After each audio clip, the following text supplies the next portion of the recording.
গণমুক্তি পরিষদের সাংবাদিক সম্মেলন ঘিরে রাজনৈতিক মহলে নতুন জল্পনা। সিপিএম রাজ্য কার্যালয়ে উঠে এলো একাধিক গুরুত্বপূর্ণ ইস্যু। সাংবাদিক সম্মেলনে উপস্থিত ছিলেন রাধাচরণ দেববর্মা, নরেশ চন্দ্র জমাতে এবং প্রণব দেববর্মা।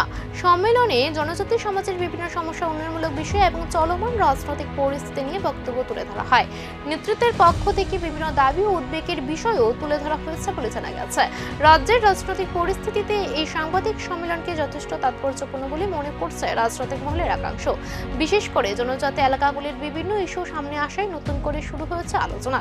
এখন দেখার এই সাংবাদিক সম্মেলনের বার্তা আগামী দিনে রাজ্যের রাজনৈতিক সমীকরণে কতটা প্রভাব ফেলে।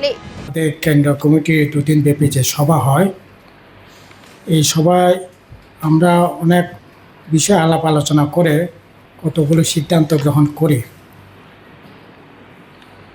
এডিসি নির্বাচনের পর এটাই ছিল আমাদের প্রথম সভা। এই সভায় আমরা এই এডিসি নির্বাচন প্রাককালে বা সময়ে আমাদের সাংগঠনিক যে দুর্বলতাগুলো আমরা চিহ্নিত করেছি, এগুলি দূরীকরণের জন্য আমরা সিদ্ধান্ত গ্রহণ করি।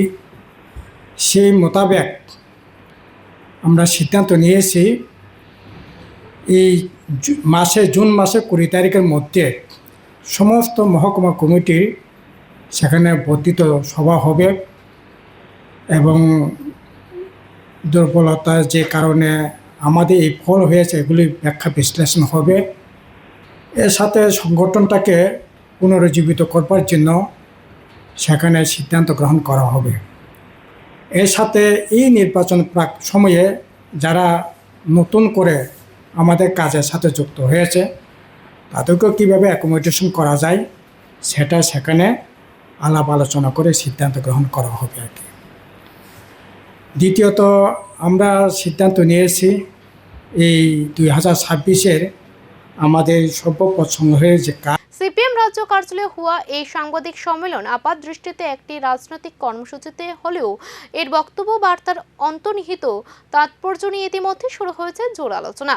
জনজাতি সমাজের বিভিন্ন দাবি দেওয়ার সামনে এনে কি আরও বড় আন্দোলনের রূপরেখা তৈরি হচ্ছে, নাকি রাজ্যের রাজনৈতিক ময়দানে নতুন কোনো সমীকরণের ভিত্তি রচিত হচ্ছে? এই প্রশ্নগুলোর উত্তরে এখন খুঁজছে রাজনৈতিক মহল।